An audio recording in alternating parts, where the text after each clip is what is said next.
వీలైతే లైక్, కుదిరితే కామెంట్ పెట్టండి.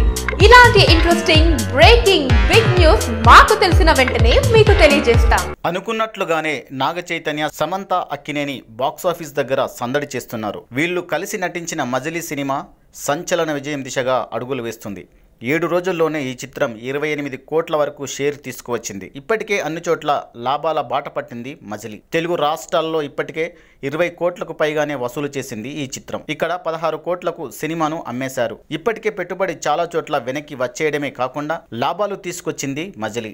7వ రోజు కూడా నైజాంలో ₹1 కోటి షేర్ వసూలు చేసిందంటే పరిస్థితి అర్థం చేసుకోవచ్చు. 8 రోజుల్లోనే ఈ సినిమా 30 కోట్ల మార్కుని అందుకుని సంచలనం సృష్టించింది. ఓవర్సీస్ లో కూడా ఈ చిత్రం రఫ్ ఆడిస్తుంది. అక్కడ ఇప్పటికే 3.2 కోట్ల షేర్ వసూలు చేసింది ఈ చిత్రం. అయినా చాలా రోజులైంది బాక్సాఫీస్ దగ్గర కొత్త సినిమా సందడి కనిపించక. వచ్చిన సినిమా వచ్చినట్టు వచ్చిపోతూ ఉంటే ఇప్పుడు వచ్చే సినిమా ఖచ్చితంగా బాక్సాఫీస్ దగ్గర ఊచకోత కోసేలా ఉండాలని టైం చూసుకుని మరీ వచ్చాడు నాగ చైతన్య.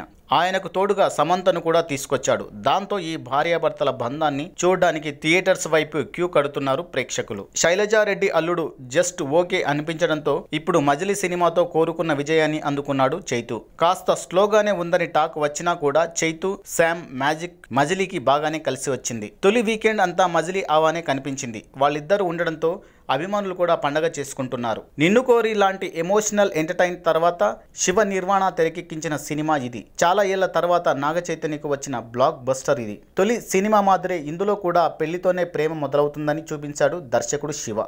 ఈ ఏడాది ఇప్పటి వరకు బాక్సాఫీస్ దగ్గర మ్యాజిక్ చేసిన సినిమా F2 మాత్రమే. ఆ సినిమా తర్వాత కలెక్షన్ల విషయంలో మజిలీ దూకుడు చూపిస్తుంది. 2వ వారంలో చిత్రలహరి సినిమా వచ్చినా కూడా మజిలీ మాత్రం రచ్చ చేస్తుంది. దాంతో ఈ సినిమా ఖచ్చితంగా 2 వారాల్లో 50 కోట్ల ఖాతాలో మజిలీ పరుగులు తీయడం ఖాయం. మొత్తానికి చూడాలిక మజిలీ చివరి వరకు ఎంత దూరం ప్రయాణిస్తుందో.